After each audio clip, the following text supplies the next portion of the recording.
Lithium ion ব্যাটারির জন্য সবচেয়ে বেশি লাগে গ্রাফাইট। এটি পারমাণবিক চুল্লি থেকে শুরু করে পেন্সিল পর্যন্ত অসংখ্য জিনিসের অপরিহার্য উপাদান। ইউক্রেনের ভূতাত্ত্বিক জরিপ সংস্থা বলছে বিশ্বের মোট গ্রাফাইটের 6% রয়েছে তাদের কাছে। আনুমানিক 5 লাখ মেট্রিক টন লিথিয়াম আছে কিয়েভে। এটি বৈশ্বিক রিজার্ভের 1 থেকে 2%। ইউরোপের সবচেয়ে বড় টাইটানিয়াম রিজার্ভও ইউক্রেনে, যা দিয়ে আগামী 25 বছর যুক্তরাষ্ট্র ও ইউরোপের চাহিদা মেটানো যাবে।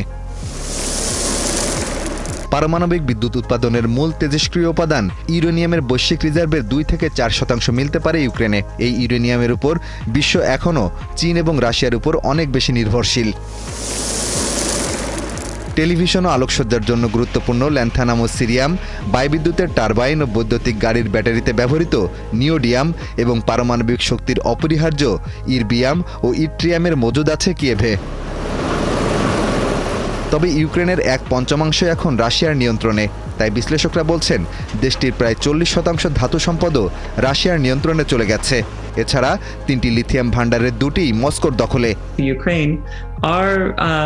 ইউক্রেনের বিরল খনিজের বেশিরভাগই রাশিয়ার নিয়ন্ত্রিত অঞ্চলে। তাই কেবল যুক্তরাষ্ট্রের জন্যই নয়, ইউক্রেন ও পশ্চিমা মিত্রদের জন্য সেখানে প্রবেশ বা উত্তোলন করা এমন একটি বিষয় যার ভূরাজনৈতিক তাৎপর্য আরও বেশি।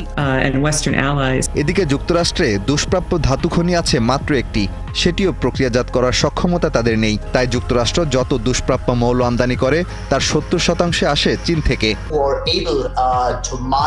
চীনা কোম্পানিগুলো এই খাতে আধিপত্য বিস্তার করছে।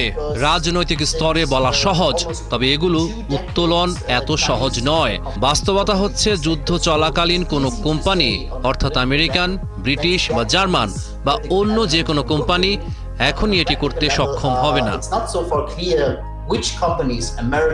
এই পরিস্থিতিতে যুদ্ধ ও দীর্ঘদিন অপ্রতুল বিনিয়োগের কারণে ঝুঁকিপূর্ণ একটি খাত থেকে বিনিয়োগকারীদের বলার মতো মুনাফা পেতে বছরের পর বছর লাগতে পারে বলে ধারণা বিশ্লেষকদের।